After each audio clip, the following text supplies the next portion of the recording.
दे धडक बेधडक आपल्या परिसरातील ताज्या घडामोडी, घटना, समस्या, विविध क्षेत्रातील सर्वदूर बातम्या पाहण्यासाठी लोकशक्ती लाईव्ह न्यूज चॅनलला सबस्क्राईब करा आणि नोटिफिकेशन मिळवण्यासाठी बेल आयकॉनला प्रेस करा।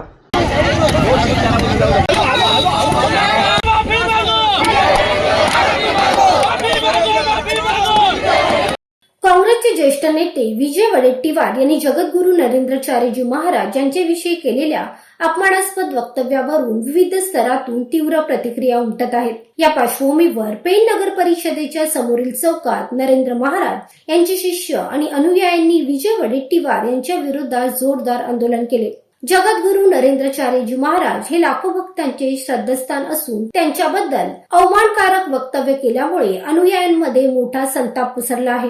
या वक्तव्याचा निषेध करत संतप्त अनुयायांनी वडेट्टीवार यांनी तातडीने जाहीर माफी मागावी अशी मागणी केली आहे। यावेळी आंदोलनकर्त्यांनी वडेट्टीवार यांच्या वक्तव्याविरोधात जोरदार घोषणाबाजी केली। अनेकांनी हातात पोस्टर घेत निषेध नोंदवला। वडेट्टीवारांच्या पोस्टरला काळे फासण्यात आले व जोड्याने मारण्यात आले। संतांच्या बाबतीत अशी वक्तव्य करणे अयोग्य असून त्यामुळे लाखो भक्तांच्या भावना दुखावल्या जातात असे मत आंदोलकांनी व्यक्त केले। संत हे समाजाच्या उन्नतीसाठी कार्य करतात, अशा पवित्र व्यक्तीबद्दल अनादराची भाषा वापरणे माफ होणार नाही असे पेण तालुका अध्यक्ष किरण म्हात्रे, आकाश पाटील यांनी यावेळी सांगितले। संस्कृतीत असं म्हटलं जाते की देव बघावा तर संतांच्या संगतीत राहून आपल्याला देव पाहायला मिळतो। हे आपल्या सर्व महाराष्ट्रीयन संप्रदायाची किंवा आपल्या महाराष्ट्रीयन लोकांची एक विश्वास किंवा ठेव आहे की संतांच्या चरणी देव असतो। आणि अशा संतांविरुद्ध हा जो वडेट्टीवार जे काही वक्तव्य त्यांनी केले आमच्या स्वामी नरेंद्राचार्य महाराजांनी व्यतिरिक्त व साधू संतांविषयी, ते एकदम चुकीचं केलंय। हे असं वक्तव्य आपल्या या महाराष्ट्रात आम्ही स्वस्वरूप संप्रदाय किंवा आपला हिंदू धर्माचा माणूस आहे तो सहन करून घेऊन खपून घेणार नाही आहे।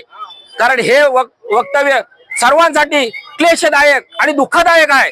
या त्यांनी जो वक्तव्य केलाय त्या वक्तव्याची त्यांनी ताबडतोब माफी मागायला पाहिजे। खरंच ज्या त्यांनी चॅनलवर ते दिलेलं आहे त्या चॅनलवर जाऊन स्वतः माफी मागायला पाहिजे की आम्ही जे बोललेलं आहे चुकीचं बोललेलं आहे। कारण हा माणूस त्या स्वामीजींच्या चरणाशी आपल्या नागपूर येथे समस्या मार्गदर्शनाला गेला होता। कारण त्यांना हे माहित आहे, तरी पण त्यांनी जाणूनबुजून स्वतःची पॉलिसी वाढवण्यासाठी हे वक्तव्य केले आणि आमच्या गुरु माऊलीला दोष दिलेला आहे। तर आम्ही हे कदापि सहन करणार। त्यांनी जर माफी मागली नाही तर आमचा हा निषेध हा रोजच राहील आणि रोजच आम्ही करणार आहोत। लोकशक्ती लाईव्ह साठी किरण बांधनकर, पेण। अशाच सच्चाई दर्शवणाऱ्या बातम्या पाहण्यासाठी लोकशक्ती लाईव्ह न्यूज चॅनलला लाईक करा, शेअर करा आणि सबस्क्राईब करा।